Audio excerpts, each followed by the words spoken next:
Halo semua.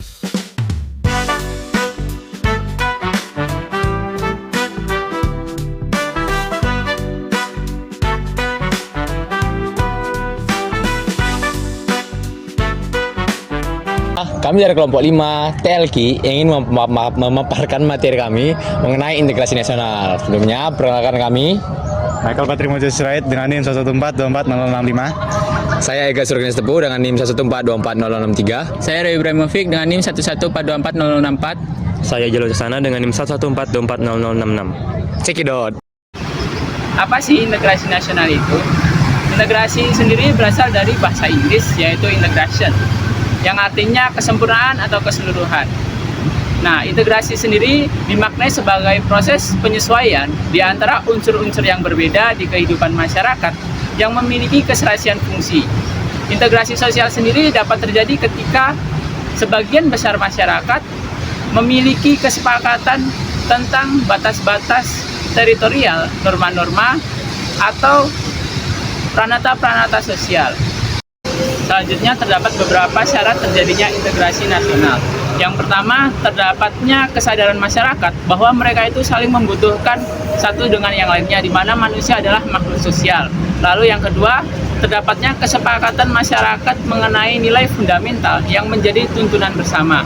Lalu yang ketiga, terdapatnya norma dan nilai sosial yang berfungsi sebagai pedoman dalam integrasi nasional. Baik.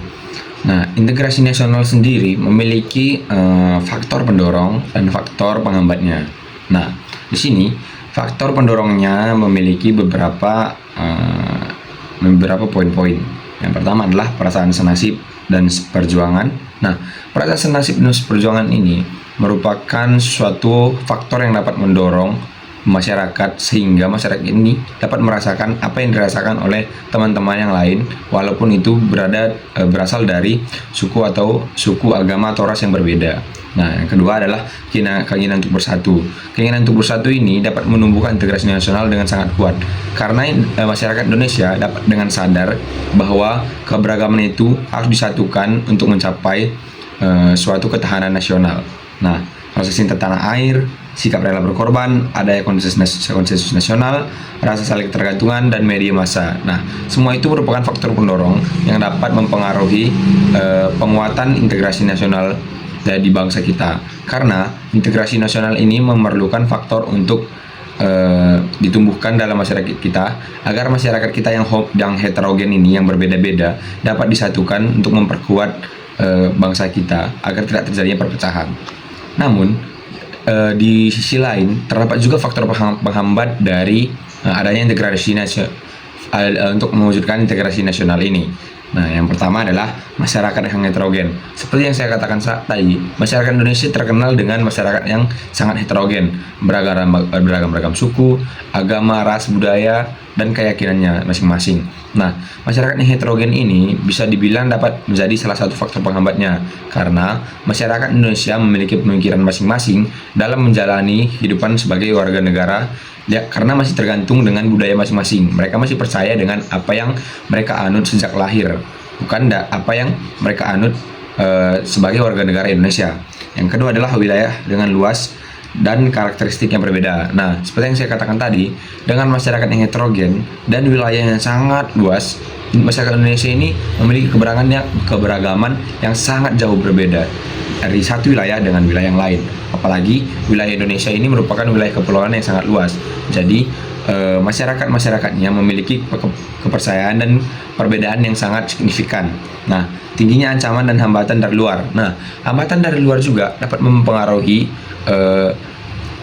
integrasi nasional dari bangsa kita. Karena apa? Masyarakat luar ini sangat mudah untuk mempengaruhi dan mendoktrin pikiran masyarakat Indonesia untuk terjadinya perpecahan, seperti untuk kebutuhan masyarakat luar lainnya, sehingga mereka ingin membuat bangsa Indonesia berpecah dengan banyaknya perbedaan di masyarakat Indonesia.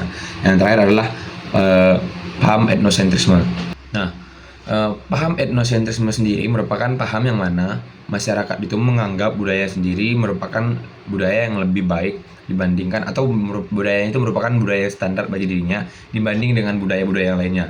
Hal ini bisa dibilang sangat berbahaya karena dapat menimbulkan adanya perpecahan dan menimbulkan konflik di tengah-tengah masyarakat kita, sehingga adanya kesalahpahaman sehingga dapat menimbulkan perbedaan keyakinan yang sangat jelas, sehingga tidak mau menghargai budaya yang lain. Nah, ini sangat berbahaya jika tidak diatasi dengan baik karena dapat menimbulkan perpecahan di antara bangsa kita.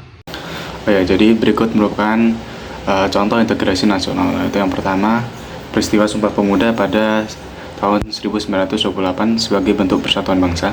Lalu yang kedua, keberagaman suku dan agama di Indonesia yang tetap hidup rukun. Lalu yang ketiga, gotong royong dalam kehidupan masyarakat. Dan yang keempat, pembukaan Asian Games dengan lagu-lagu dan tarian dari berbagai daerah di Indonesia yang berbeda-beda dan lain sebagainya. Nah, lalu yang berikutnya, mengapa sih diperlukan integrasi nasional? Nah, tadi yang pertama itu untuk menjaga persatuan dan kesatuan. Lalu yang kedua, stabilitas politik dan keamanan. Dan yang ketiga, pembangunan nasional yang merata. Lalu yang keempat, memperkuat identitas nasional. Yang kelima, mendukung kemajuan ekonomi. Dan yang keenam, menghadapi tantangan globalisasi. Selanjutnya adalah bagaimana cara mengembangkan integrasi nasional pada suatu bangsa seperti Indonesia. Yang pertama adalah adanya ancaman dari luar. Dengan adanya ancaman dari luar, mampu mengembangkan rasa solidaritas dan persatuan antar warga. Selanjutnya adalah gaya kepemimpinan yang bijak. Kepemimpinan yang adil, bijak, dan cerdas mampu merangkul semua golongan yang mendorong terciptanya integrasi yang kokoh. Selanjutnya adalah adanya kesempatan pembangunan ekonomi. Dengan warga negara yang memiliki kesempatan pembangunan yang sama mampu meningkatkan rasa keadilan dan persatuan. Yang terakhir adalah peran ideologi nasional seperti Pancasila. Pancasila menjadi landasan yang mampu menyatukan keberagaman yang ada di Indonesia. Dari sini dapat disimpulkan bahwa integrasi sangat penting dalam menjaga persatuan dan integrasi nasional. Namun, menjaga integrasi nasional bukan menjadi tugas satu pihak saja. Namun, pemerintah dan masyarakat harus bekerja sama untuk menghadapi tantangan yang ada. Dan yang paling penting, generasi muda seperti kita menjadi peran besar dalam menjaga stabilitas negara Republik Indonesia. Sekian, terima kasih. Sekian dari pemaparan materi kami. Terima kasih.